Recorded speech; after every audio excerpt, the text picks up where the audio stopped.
Here's the truth. I found myself falling into living life in survival mode. That is the God honest truth. Now, what is survival mode? Survival mode can look really different for a lot of us. So you may be experiencing some exhaustion. You can go to sleep tired. You're waking up tired. You are really stressed out, high levels of stress. The body, the nervous system is on high alert, and you brace yourself for fear. You brace yourself for anxiety and worry. You live life just day to day, just trying to make it to get to the next day. You have a hard time remembering things. Your memory is not that great. You can't even think long term because you're so worried about right now. You're so worried about the day that you are in. You find your not just your mental health disturbed, but your physical health can be disturbed as well. So for some of us, survival mode can look different, right?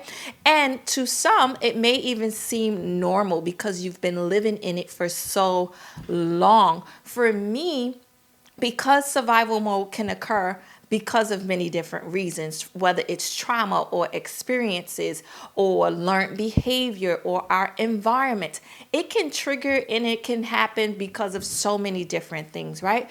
But particularly for me, I would have to say survival mode began when I was much younger. So the environment that I lived in Brooklyn, New York. I lived in what you would call the hood. I lived near, the projects in a low income area, a poverty stricken area.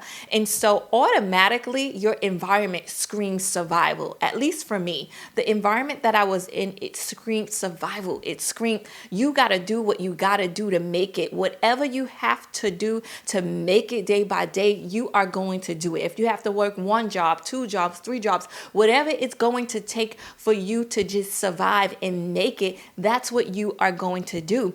And the truth of the matter is we carry that over into our adulthood. Well, for me, we carry that over and don't even realize when it shows up, or don't even realize that it started way before we even processed or thought about. So for me, growing up, living in a particular environment, you have survival mode that's already attached to you. Survival mode was literally attached to me. As I got older, of course, I learned the closer I got to God, the more I was able to get in alignment with Him and do what His will tells me to do and listen to Him and listen to His guidance. But the truth of the matter is I found myself falling into survival mode. How did I know that I was in survival mode? Well, I will always be tired. Like my energy would be so tired and just mentally tired, physically tired. That was one of the key reasons that I knew I was falling into survival mode.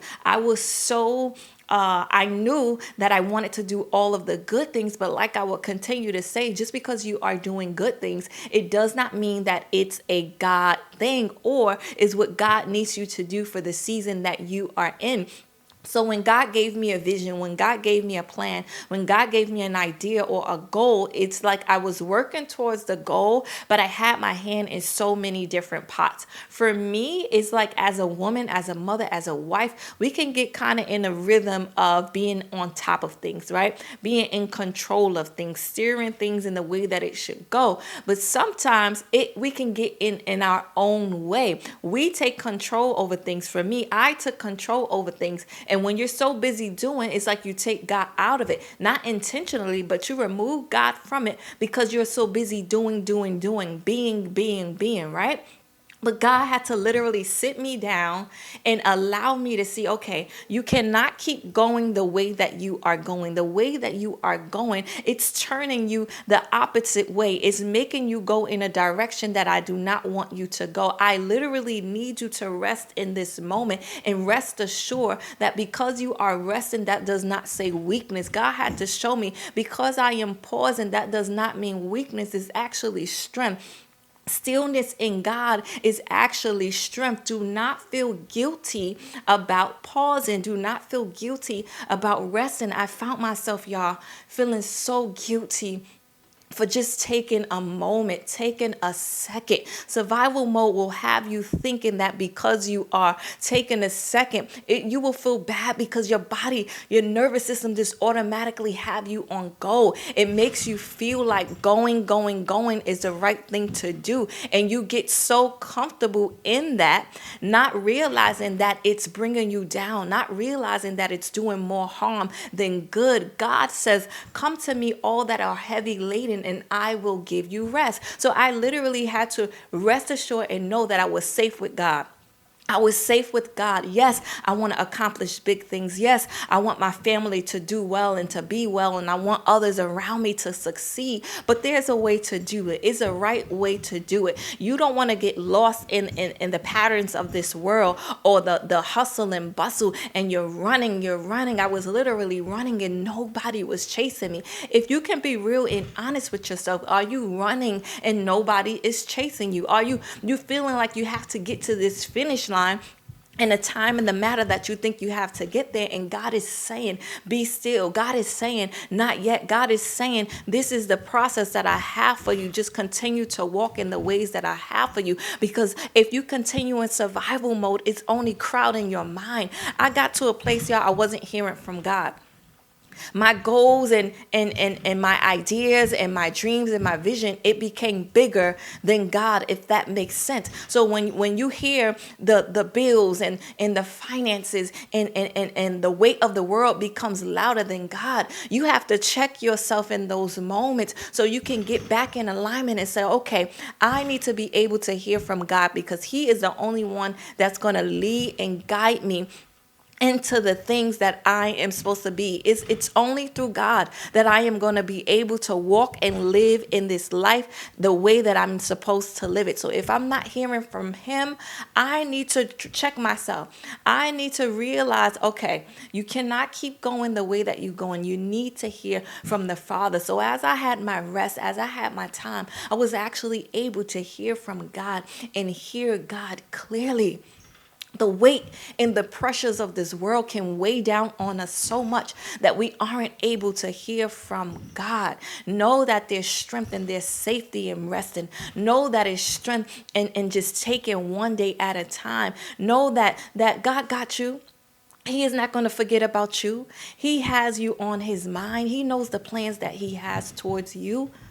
Right? And you can be a great person. I believe that I'm a good person. I believe that I try to live my life according to the Bible. I believe that I'm a true follower of Jesus Christ, right? You can be all of the good things. You can be all of the good things. You can have a good heart. But sometimes the way that we go about things is not the way that God wants us to go about it. Do you understand what I'm saying? The way that the decisions that we make sometimes is not the decisions that God needs us to make in that moment. We try to put our hands on everything and be a part of everything. But God said, not yet. One thing at a time, one day at a time. And the truth is, I was so busy pouring, but pouring from an empty cup. How can we pour from an empty cup? You want God to fill your cup up so that it is overflowing. You want God to allow your cup to overflow. That way, when you're producing and you're giving, it's from a place of love. It's from a place of joy. It's from a place of peace. And now what's on the inside of you, it's flowing onto others. It's creating an impact. I didn't want to pour from an empty place. I didn't want to continue to pour from a place that needed feeling. Be intentional about you. Do not think that it's selfish for you to take care of you. You would be no good for no one else if you aren't taking care of yourself. So in my time, in my break, I was able to be intentional about me, the things that I like, the things that make me happy, the things that bring me joy, intentional about my health, not just my mental health, but my physical health, right? Because living in survival mode could allow you to neglect your physical health as well. So I was able to do things and really pour into myself and really hear God. God wants us to live a soft life in Him. We don't have to live a life in chaos. The devil is a liar. We don't have to live life in chaos. We can live a soft life through Christ. We can truly live a soft life the way that God wants us to live. Yes, you'll come across some challenges. Yes, you'll have some hard days. Yes, you might not being able to hear from God. These are all signs and cues that, okay, maybe I'm living life in survival mode. And rest assured that God has you. God has you, and He wants the best for you. So I'm going to list some things that you can do to break free from survival mode. So the first thing is just acknowledge where you are. Be real with yourself. Be real with God. And just acknowledge where you are and try to trace back. When did it begin? When did it happen? Why did this even occur? Why is this even happening? Is it financially? Is it something that you learned? Is it something that you've seen? Is it just something that you thought was normal and just the way to be? Did you just think that busy just meant great and busy just mean good? Right? Go back to the top. Go back to the beginning. The next thing that I will have to say is rest. Be intentional about rest. Rest is necessary for us. Rest is so important. Do not feel guilty for resting. Rest. God will give you rest. The next thing that I will have to say is jot down your task. So the things you need to do and the things you want to do. That way, let's just say it's Wednesday and you have a list of the things that you have to do. You just have to do. It's a priority, right? Say if you tackle those things, your wants is just wants, right? So you're not going to feel bad for not getting to your wants. You just deal with it the next day or another day or the next week, but you'll feel accomplished knowing that you were able to get the top priority things off your list. Try to stay on task and on schedule. I know sometimes we can get off schedule because I was able to get off schedule, right? When you got your hands in so many different pots, you find yourself getting off schedule. And that's what the enemy wants. He wants us to be all everywhere so that we're not where God needs us to be. But once you realize, okay, wait, I haven't been following this system. I haven't been living in a system. I haven't been structurally living in a system that's beneficial for my life. Just get back on track. Get back on track.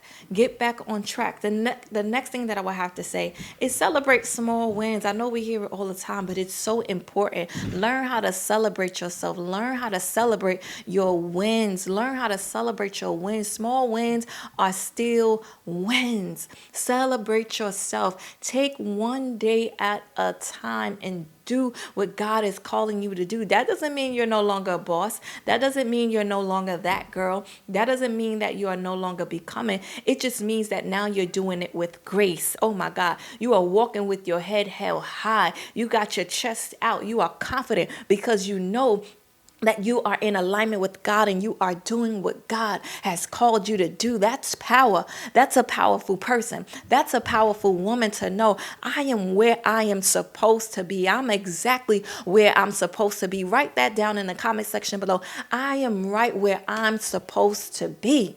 That is such a blessing. It's such an honor. You get so much respect there because you're walking in alignment with the Father. You're not being distracted by the pressures of this world. You're not being distracted by the patterns of this world, but you are responding in the way that God needs you. So I pray that this video helps you, it blesses you, it encourages you, it inspires you, y'all. Be sure to like, comment, and subscribe. I love y'all so much, and I'll see you on the next video.